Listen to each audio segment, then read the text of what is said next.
Once upon a time, Kimberly was just going through the motions. Every once in a while, she'd find some happiness, but it quickly faded. She chased every possible way to make money because she thought money was the key to getting the happiness she longed for. Then, one day, she decided she was worthy enough to try a different path. It led her through the dark cave of fear, past the forest of doubts, and to the village of vulnerability. With each step, she trusted herself more. She asked for what she really wanted, and she started to get it.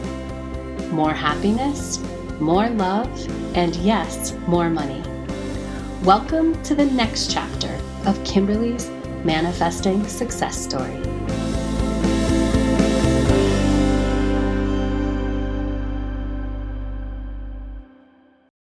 Hello, and welcome to this episode. I am your host, Cassie Parks, and I am back with Kimberly for interview number 27 in her Years of Growth series. Welcome, Kimberly. Hi, Cassie. You said Hi. 27. I was like, wow. I know. That's what I thought when I was preparing yesterday. So, those of you listening, it is September 26th, 2022, as we're recording this.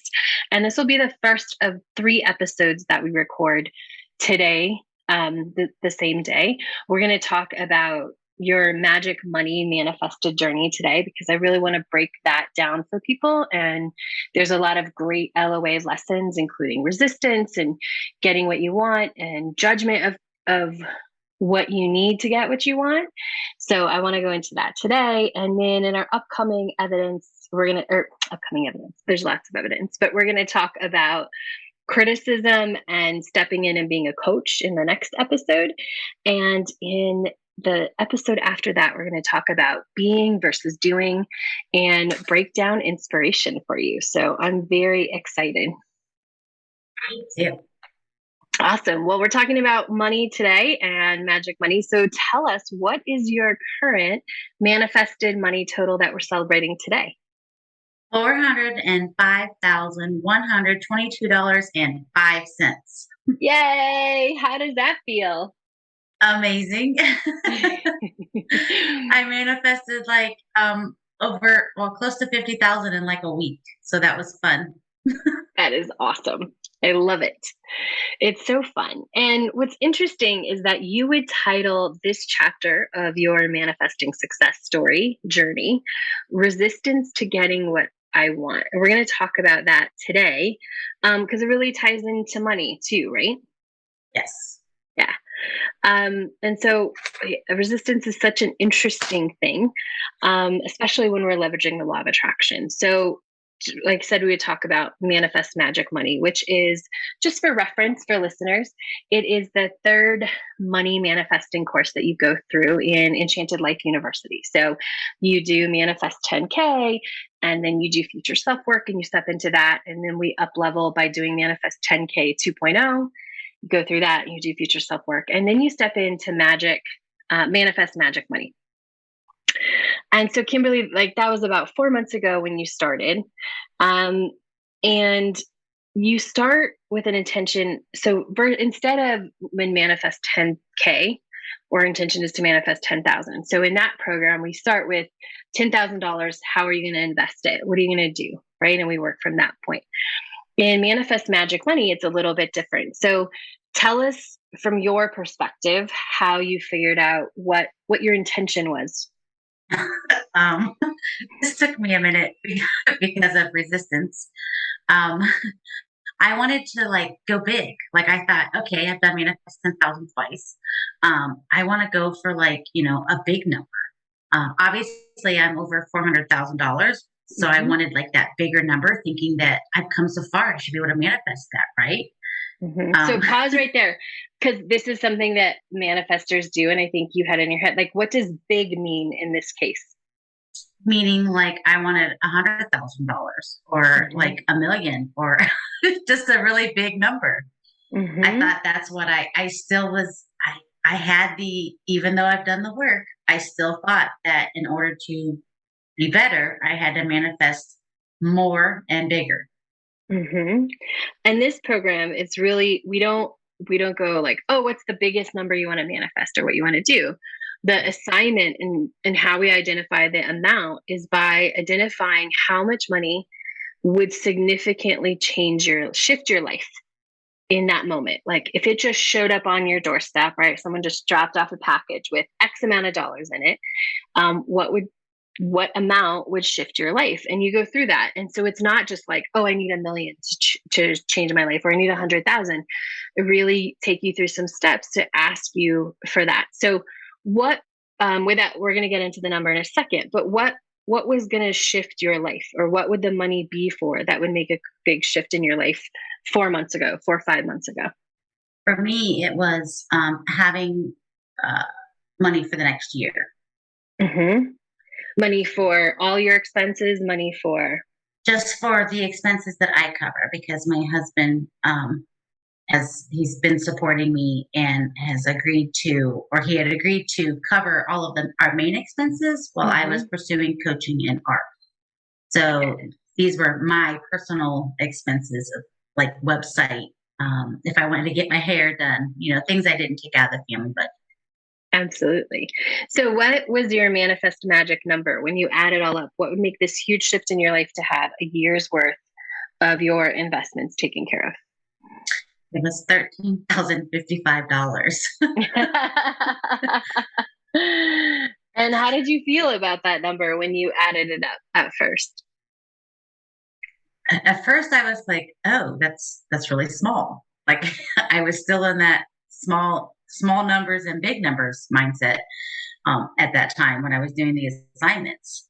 And so I was like, "That's all it's going to take to shift my life." Like I was expecting that I needed a bigger number. Hmm. Yeah. How come? Do you think, if you look back on that moment, why did you expect, like, oh, to make a shift in my life, it has to be bigger? I think I was still living. Part of my old money story came up like I needed more Hmm. to do all these things in order Yeah. to I needed more to have the life that I wanted, to have all the experiences and do all the things. Hmm. Yeah, which comes from, and this is a thing that comes up in the money chaser story, and then you have to realize it, and then you grow. It comes from that place where I'm going to get what I want from having money instead of realizing you already have most of what you want, right? Yes. Yeah, day to day. I love that. And this, part of this for listeners, the part of the way this course was inspired was by the knowledge I got when I started Manifest 10K, which was then money, money, money, where I'd let people say, like, okay, what do you want money for? And then I would make them, I was inspired to say, like, add that up. And most of the time, that number is under $100,000 to significantly change your life. But people have in their mind, like, my life can't be different until I'm a millionaire. It's going to take X amount. I have to get so much money for my life to be different. And when we really stop to look at, okay, what would make a huge shift in my life and how much money will that take? Often it's very small. Yes. I was surprised by that number. Yeah, I love it.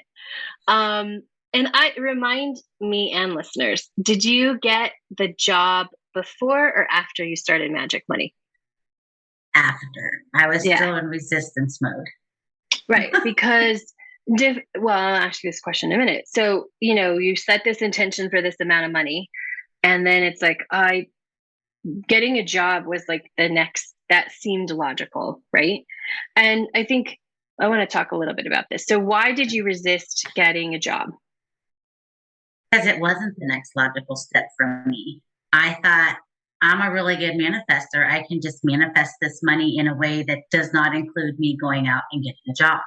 Hmm. And just because you, like, I always, we are always good manifestors, but sometimes the universe puts the things we need in the path, right? Because oh, I'm just going to manifest it without the job, is actually resisting the job, which is in essence resisting the money, right? Yeah. Yeah. Yes. And I uh, didn't see that at first. yeah. And I remember bringing it to a coaching call, and you're like, "Well, have you gotten a job yet?" I'm like, "No." And you're like, well, I didn't tell you you didn't have to not get a job. I remember this conversation. I was like, well, no. So I was like, oh, so I can get a job to make it easier and manifest the money. So it was one of those, I was resisting it, but then when the light bulb went off, I was like, oh, yeah, I could get a job, Yeah. even though I didn't want to. Like that was the story I was telling. Well, I don't have to get a job. I can manifest it another way. hmm Even though kind of like there had been lots of like job things, there had been all these kind of opportunities for jobs that had come up. It wasn't just like, oh, let me think of the how and that's the job. Jobs had been sort of filtering into your life this possibility of getting a job or a short-term job, right? And instead of seeing that as that's what the universe sent, and I think a lot of manifestors make this mistake, it's like, oh no, I don't want a job, I'll manifest it a different way, even though like the universe is sending you the way to get the money, right? Yes. And while you're resisting that, I mean, what happened with the flow of money in your life while you were resisting that? It wasn't flowing. Right. And almost as soon as you said yes to the job, and it not just said yes to the job, but then throughout the process, you knew you needed $13,055, right? So you could even calculate, oh, I only need the job for this amount of time, right? Yes. Yeah. And how did that feel when you realized you had a number? It wasn't just like, oh, I have to work because I need money. I'm working for this amount to get me X, Y, and Z. Um, how did that feel? It felt more empowering to me to to know the number because now I like a budget. That got me to look at a budget and my numbers and oh, yeah, I don't need that much to do all the things I want to do. Mm-hmm. And it was more of the aha of I can live the life I want to live.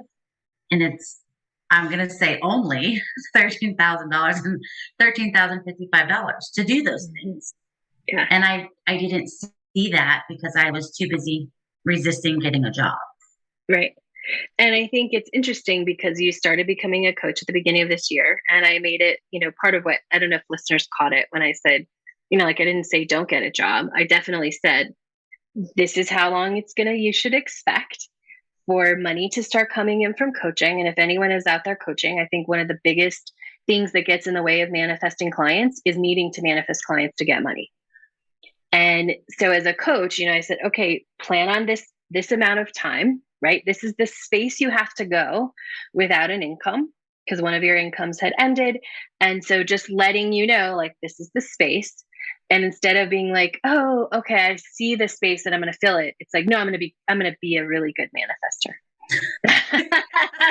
That's exactly what I did. To manifest something different. And I think that's what a lot of people do. And we're going to talk more about how money started flowing into your life once money was coming into your life. When we're like desperate and we need money, it keeps money at bay. But when we do things like say yes to a job that might not necessarily be what we want, right? But it ended up being pretty fun and like have a lot of perks, right? It was flexible. Yes. You could do coaching calls from like take a break and do a coaching call from that job. Yes. Right. There was no, it didn't keep you from living anything else. Right. And it ended up being fun. You met great people. And so when we step into that and money is coming in, it's a lot easier for more money to come in because you're not so desperate for money, right? Yes. Yeah. Absolutely. That was one of the biggest things about that job was I walked in knowing exactly what I needed. Like I knew that I was building coaching and I needed certain time frames that I could go do that. And that was the very first thing that I asked for. So it was a new experience to walk into a job requesting what I needed and then getting it. Mm-hmm. Yeah. So that was also very empowering. Like it was so easy. It unfolded easily. I didn't have to push or force what I wanted or needed. It was given to me easily. Mm-hmm. Absolutely. I love that. And so you have since put in your notice at that job, right? Yes. No. Go ahead. A week ago. Yeah.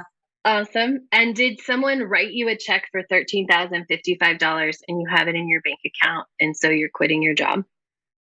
No, How did the okay, so tell us, how did the money show up the way you thought it would? Did you think, "Oh, I'm going to set this intention and somebody's going to just hand me a check?"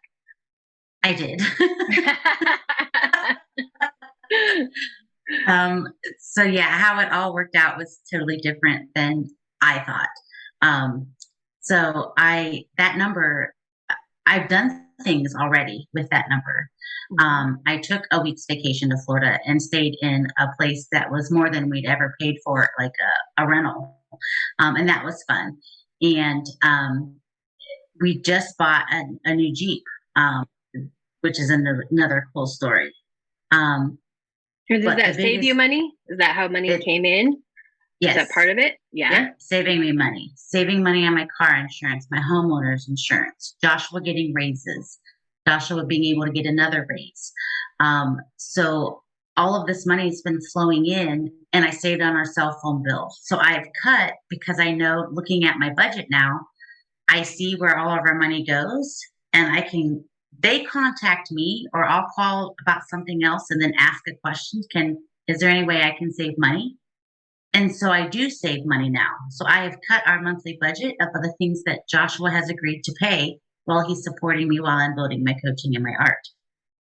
So you've cut the things, which then covers what that 13, so 13,000 is like 1,080 something, $80 or $82, something like that a month off the top of my head, right? Yeah. So you have, instead of creating $13,000 in your bank account, the way that the universe delivered was by supporting you and lowering your monthly investments by about 1,000 something a month, right?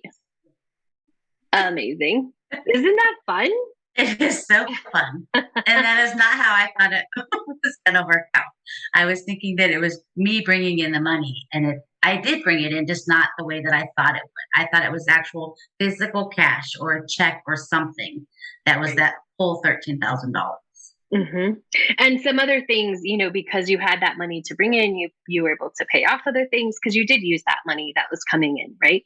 For a Yes. couple of months that made it. And now the universe has delivered like, oh, our investments are less. And so all of these things that we want to have this amazing life are covered. Yes. And now you don't have to have a job. Correct. I love it. Amazing. How many months was that? That was May, June, July. 4 months? 4 months. 4 months of having a job. And I think you had it down to like, maybe you'd have to, at one point you did the math and you're like, oh, okay, I'm going to have the job for 9 months and then I'll quit and I'll be good. Right. Yep.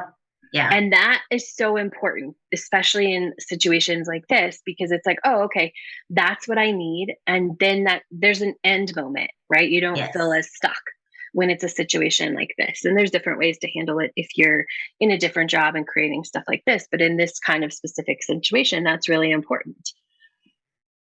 Yeah. I went from So, 9 months to only 4. to 4, I love it. Yes. And that happens when we stop resisting things, right? When we're like, Yes. oh, and we settle in, we're like, oh, okay, I'm here for 9 months. And we're not resisting it, more comes in. That's it. Um, It was a great lesson. yeah, totally. So tell us this. I love this piece of evidence that has to do with your new Jeep and because one of the things that we do when you manifest your magic number is you really start to hone in. So 13,055 or 1355, we're always, you're looking for those as evidence for that amount, right? And so tell us about the evidence for your new Jeep. So my Jeep had 13 miles. Hey. It's written in black and white on our like our paperwork, and I was like, of course it does. And I just got goosebumps. Yay. That's amazing. So, can Yeah. you tell better, like looking back, or maybe you've come up against it more recently? Can you tell if you're resisting what you want now? Are you starting to build up that knowledge base for yourself, what that feels like? Yes. I when I'm resisting, I'm belligerent isn't the word, but it's more like I'm stubborn. Hmm. And when I can stop for just a minute and listen to myself, I'm like, oh, I'm being stubborn. So my question to myself is, oh, what am I resisting? And I don't always know, but I recognize now that, oh, I'm being really stubborn and why? Yes, I love that. And you answered my next question. Like, what do you do about it? You recognize it. And even just that awareness, like, why am I being stubborn? Like, oh, there is something I'm resisting, right? Which might have to do with the current moment or something else completely, right? Right. So that's awesome. Yes. How does that feel in terms of sort of taking on your own knowledge of Um, that? Again, I just feel very empowered. And I know I will say this many, many times over, but now when that comes up, I know that I've created the safety net. I can bring it to a call because I don't always know why I'm being stubborn. And I don't necessarily know that I need to know the why, but I Sure. can get coached to look at where I need to look. Hmm. And sometimes I just recognizing that, yeah, I'm being stubborn. It doesn't take anything else, if that makes sense. Yeah, Just the absolutely. awareness. Yeah. And I think that awareness is huge because we often wonder, like, well, why would I resist something that I want? Right. Yeah. But we do. And sometimes it's because we just haven't opened enough space to say, I deserve this, or I can have this. I can allow myself that. Would you agree with that? Oh, absolutely. Yeah. I think that especially this year with, launching or opening the doors to coaching and um I thought that well, again, that's what the story I was telling is that I should have this shit down by now. And I can manifest whatever I want. I'm powerful, all the things, and I am a powerful manifester, but I still have room to grow. I'm always growing and I always want to continue to learn and grow and be the best version of who I am. Absolutely. Very cool. Any other thoughts or comments that you want to make or share that's on your heart about resistance? Um, I learned a lot by being resistant. And so I'm thankful for that because it Yeah. opened up so much space to recognize it, see it, go through it, feel it, and then come out on the other side of being open to all the amazing things that are going on in my Yay. I love it. life. And thank you, of course, to Cassie for coaching me through that. You are welcome.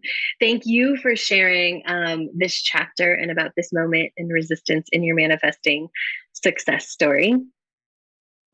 And thank you all for listening. Make sure to come back next week when we're talking about criticism and also growing into being a coach.